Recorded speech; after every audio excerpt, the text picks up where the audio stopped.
పెద్దపల్లి జిల్లా గోదావరిఖని జనరల్ ఆసుపత్రిని శుక్రవారం జిల్లా కలెక్టర్ కోయ శ్రీహర్ష ఆకస్మికంగా తనిఖీ చేశారు. ఆస్పత్రిలోని medical OP, new block, ICU block, emergency విభాగం, డ్యూటీ డాక్టర్ల గదులను పరిశీలించి రోగులకు అందుతున్న వైద్య సేవలపై వివరాలు తెలుసుకున్నారు.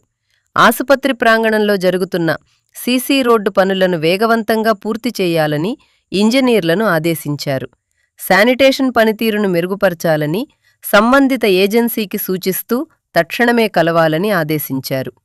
రోగుల అవసరాలను దృష్టిలో ఉంచుకొని బెడ్ స్ట్రెంగ్త్ పెంపు కోసం చర్యలు చేపట్టాలని, మెడిసిన్ విభాగానికి అదనంగా ఓపీ బ్లాక్ ఏర్పాటు చేయాలని సూచించారు.